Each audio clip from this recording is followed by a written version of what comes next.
जी बोलिए। देखिए आपने बहुत मौजूद सवाल उठाया है और मुझको ऐसा लगता है कि 90 का जो दशक था मंडल आंदोलन के बाद का, राजनीतिक तौर पर मंडल ने जो भारत खास करके उत्तर भारत और बिहार यूपी की राजनीति थी, द्विज डोमिनेटेड राजनीति। तो ये मंडल के इस उभार ने उस राजनीति के पूरे पैमाने को बदल दिया, सबाल्टर्न आधारित राजनीति में परिवर्तित कर दिया। लेकिन मंडल के लगभग 32-33 साल पूरा हो रहे हैं। साहित्यिक और सांस्कृतिक फ्रंट पर हम देखते हैं तो मंडल ने राजनीति में जो परिवर्तन की बयार बहाई थी, साहित्य और संस्कृति के मोर्चे पर थोड़ा-सा भी बदलाव हमको खास करके बिहार की बात करें, हिंदी पट्टी की बात करें तो नज़र नहीं आती है। यह सिर्फ़ प्रतिनिधित्व का सवाल नहीं है।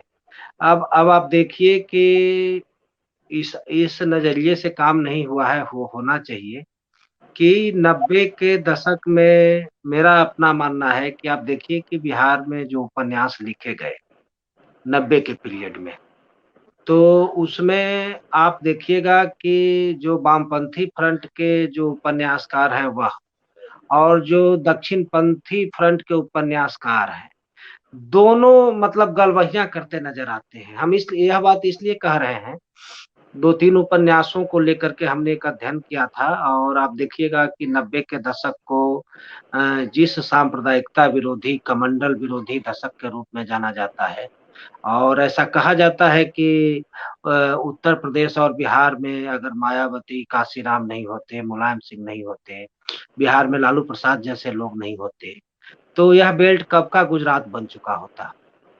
मतलब यह ताकत है मंडलवादी शक्तियों का कि सांप्रदायिकता का उभार नहीं होने दिया।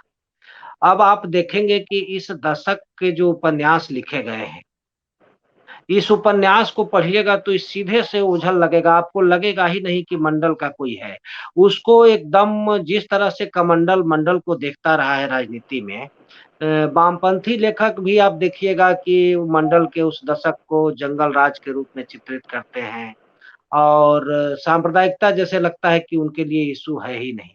तो संजीव जी यह बहुत मौजूद सवाल है और इस पर जिस तरह से तुलनात्मक अध्ययन होना चाहिए चीज़ों को लेकर, संदर्भों को लेकर, हमको लगता है कि उसमें और वस्तुनिष्ठ तरीके से कलई खुलेगी लोगों की, कि आखिर क्या वजह है कि मतलब यह यथास्थितिवाद है।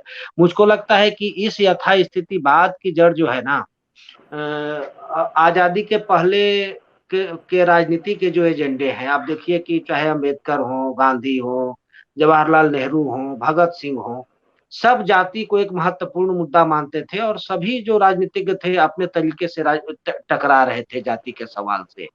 लेकिन साहित्य में आप देखिएगा कि मैथिली शरण गुप्त जैसे लोग हैं कि वो जाति है नहीं, उसको ढाँकने की कोशिश कर रहे हैं।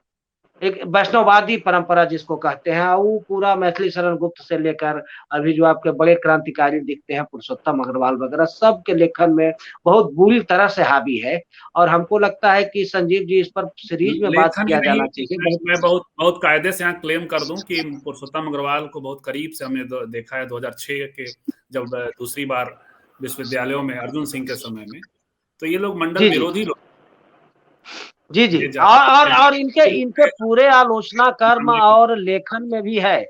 लेकिन सवाल है कि हिंदी की जो लघु पत्रिकाएँ हैं, हिंदी का जो पावर केंद्र है, वहाँ पर द्विजवादियों का कब्ज़ा है और वो सही ढंग से उस चर्चा को अंजाम नहीं देने देते हैं। एक संकट तो है इसमें।